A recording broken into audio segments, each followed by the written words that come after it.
утро. Нет, все хорошо, ура. Все хорошо, господи, тут я тебя дерну за это. Нет, ну я же... У вас Супер. Вадиме, у нас будуть запитання від Укрінформ.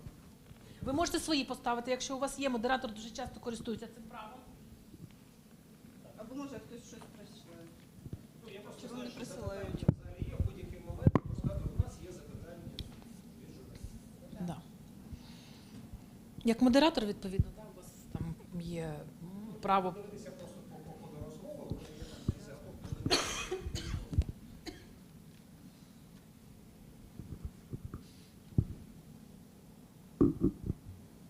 15 хвилин ми стараємося зробити. Так, давайте. Цей перший. Як робите?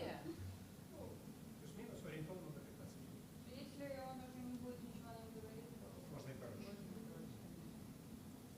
Ну, тобто, так, коли закінчаться запитання.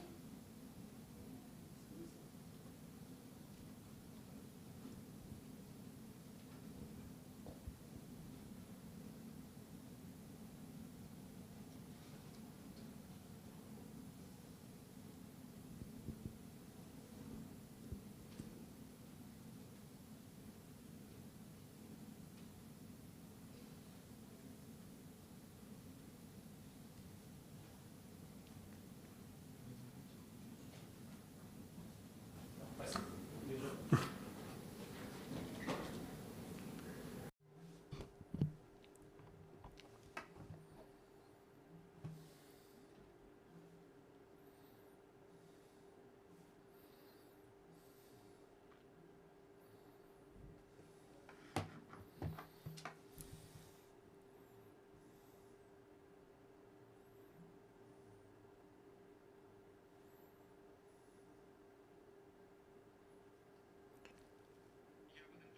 I'm Bartek Krasnowski, Media Center Ukraine, Ukrinform.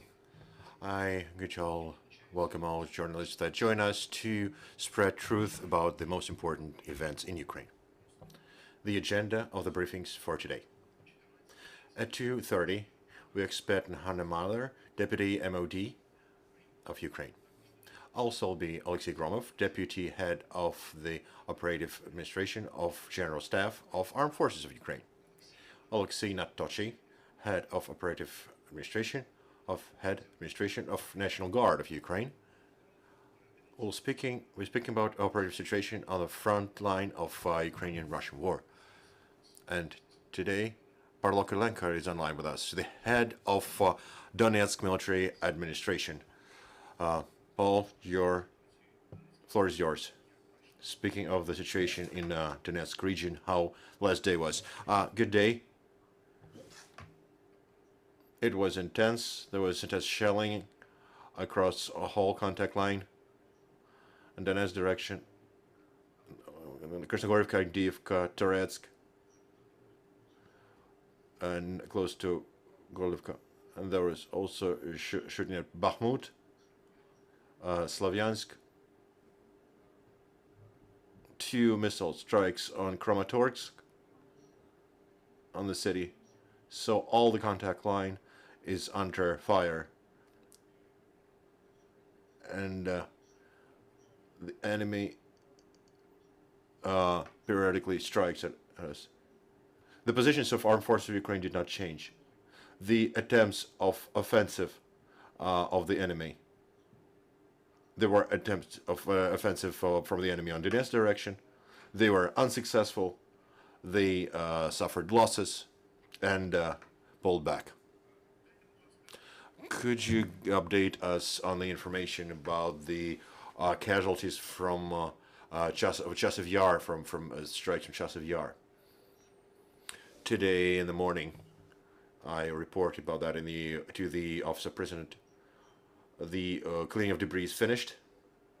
Upon the results of this cynical strike on residential area, 48 people have died. One of them is 9 years old boy, and a lot of casualties, a lot of wounded.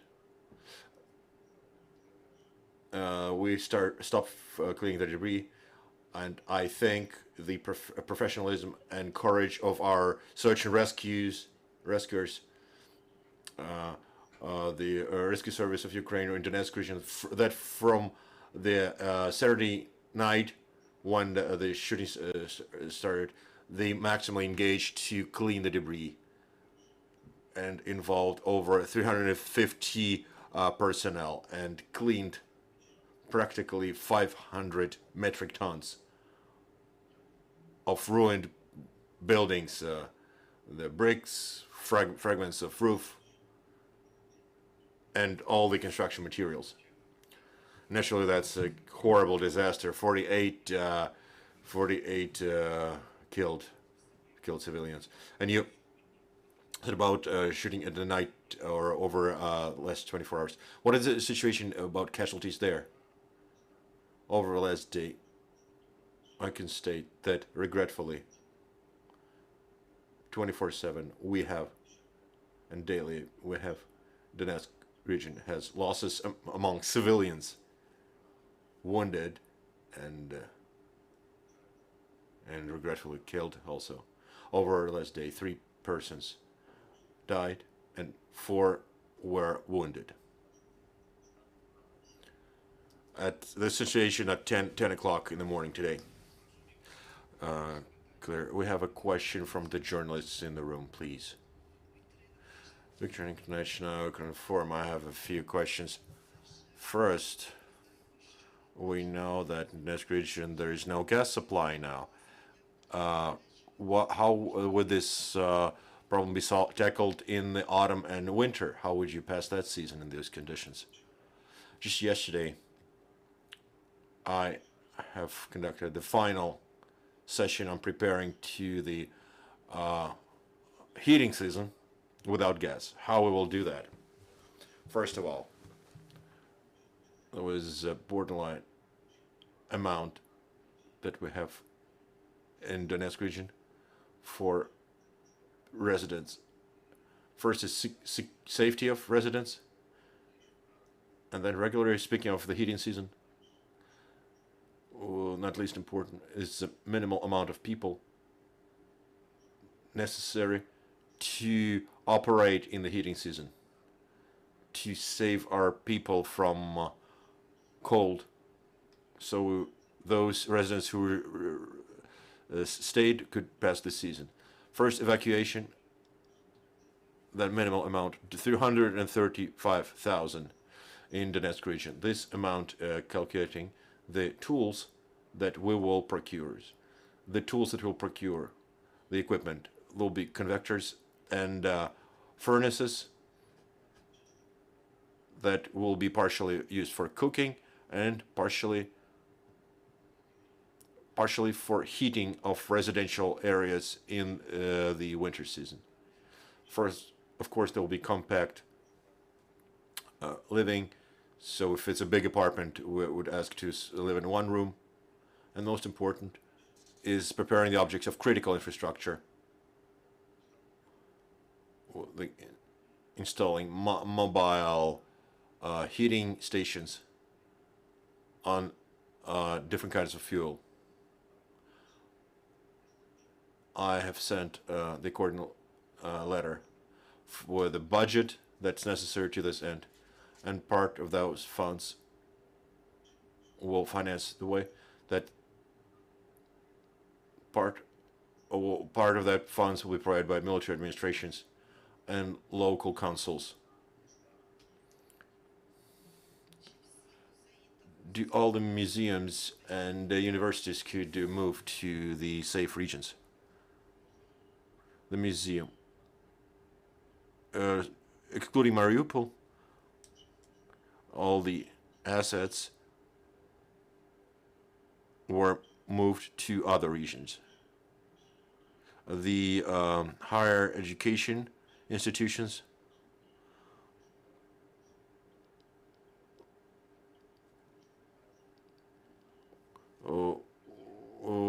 their absence that they have issues. They're high schools only that stayed on the occupied territories, but not the universities except for Mariupol. Just Yesterday I spoke with head of session or law enforcement, and the issue was regulating the issue of paying the salaries to pedagogues who stayed on the occupied territories. And after that, I also sent a letter to the Prime Minister with our proposals to regulate this problematic issue, to conveying the standpoint of our military administration. And the last question, considering the mass evacuation of the population conducted in the region, do you have enough of medical personnel in the hospitals? Medical personnel in hospitals is conducted the way that the doctors that stay in our region, they're the ones that involved with conduct necessary operations, first related to combat, then doctors that provide first necessary aid to the population that stays in the region, about 350,000 people, and the medical personnel that's necessary to stabilize of status of sick people that come from the combat area, sick and wounded. So that's the amount of personnel that stayed. The hospitals that we evacuated, that the majority of hospitals, and I constantly am in the region. We work on the issues, on establishing work up to the moment when we first stop the enemy, then deoccupy the region. Even in this period, we work for doctors in Donetsk region to have where to work and what equipment to work with. We expect this enforced offensive on Slavyansk and Kramatorsk from the enemy, from Russians. What is the situation right now? What can you say about that?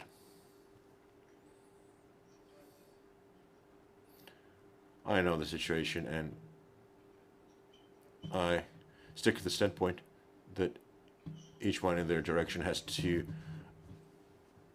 comment regarding the authority. I think in more detail there'll be comments from Ministry of Defense and from the armed forces.